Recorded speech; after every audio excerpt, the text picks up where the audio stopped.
but you know what I mean. I've said before, it's a massive season for Nico Raskin because it's a World Cup. No, we're going into that. Get World Cup next summer to aim for with Belgium, as you say, scores his first goal for his country the other night. The fact that he was picked to start again. Thanks, guys. Cheers. The fact that he was picked to start shows how well he's done. What was that? No, they're outside.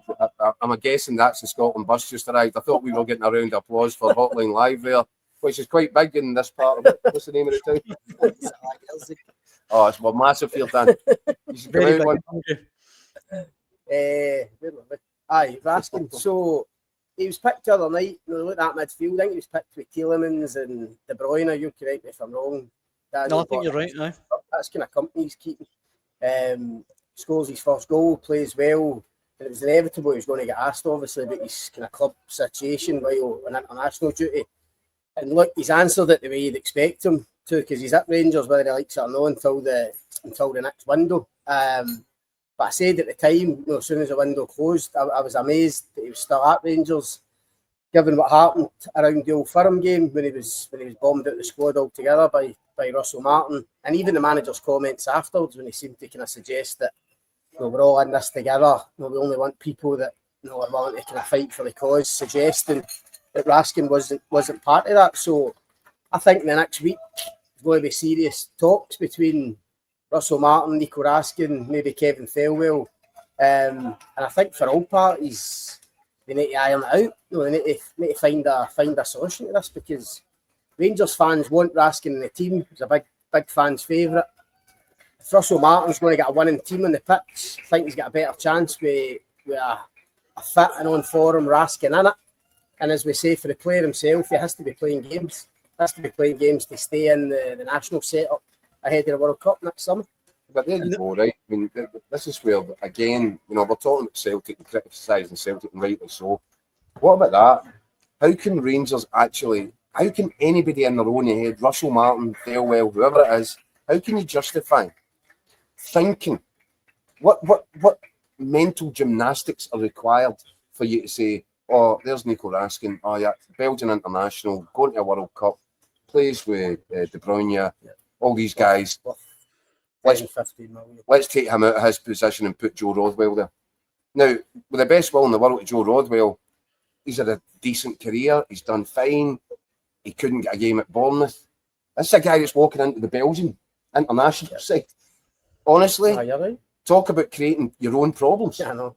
Incredible that's got to us. But Daniel, I think to be fair to us, what was the first European game? The first time that the wraps come off Russell Martin's Panathinaikos. First competitive, Ibrox. Yeah. And Nico, I'm watching this and I can't believe my eyes. Nico Raskin is having to vacate his area of the pitch to allow Max Aarons to go and play in his area of the pitch. Nico Raskin is going out to the left-hand side on the touchline, and Max Aarons is coming inside. And I'm thinking, this boy must be some player, Max Aarons. I don't think I've seen him make a forward pass at any point. And Nico Raskin standing there watching this, and clearly this is under orders.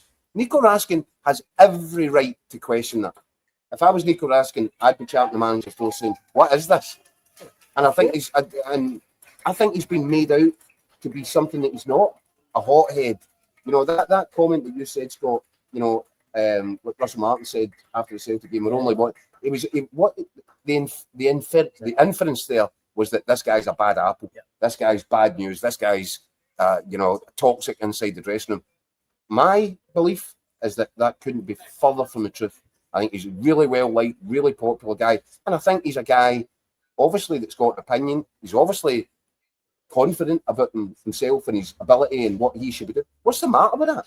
I want a dressing room full of people like that. If you can't handle a guy simply because he's asking questions about your style, the tactical kind of blueprint that you're trying to lay down. By the way, see if you're winning every game and you're looking amazing and the team's looking great, then okay, maybe if you're that player, you need to sit down and shut up. But if you're watching this team throwing away a league title over the course of the first 3 or 4 games of the season, you've got every right to say, hold on a second, guys. I'm not being able to influence the game the way that I'm capable of doing because you won't allow me.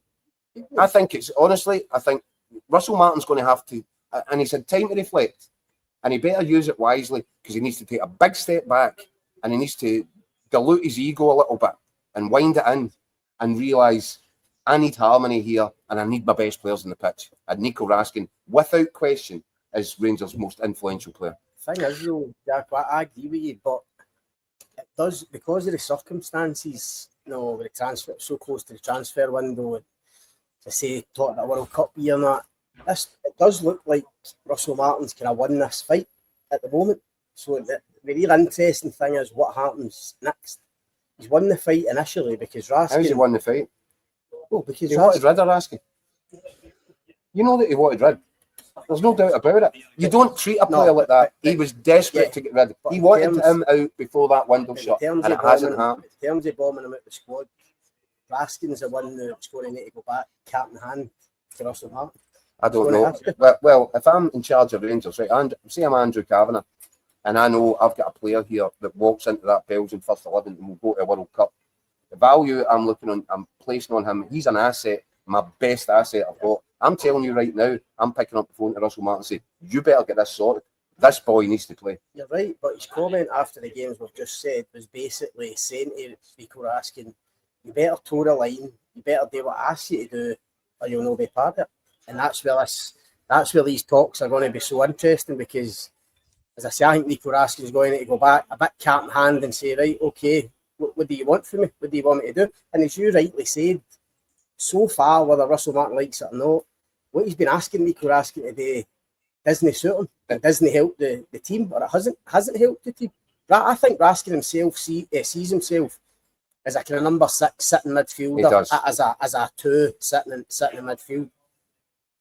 So he's good in that position. I think Barry Ferguson proved he can also play one up as an 8, but he's got to play central, where he can get into the box and score a couple of goals as he did last season towards the end of the campaign under Barry. The switch that Barry Ferguson made to his positioning was effectively what got the headlines and what got Nico Raskin into Belgium starting 11, because he was a 6, a very good 6, but not a great one. And he might grow into that, but Barry Ferguson realised and had to have this conversation. This wasn't something that Nico Raskin necessarily agreed with, by the way, but he certainly ended up agreeing with when he got the rewards for it. He started getting goals, he started getting the headlines, he started getting man of the match awards, and he walked into that Belgian starting 11. The position Russell Martin started Raskin in this season is this kind of wide number 8, where he's stuck out on the left-hand side. Letting Max Aarons come in. He's back to goal a lot of times, just didn't suit him at all.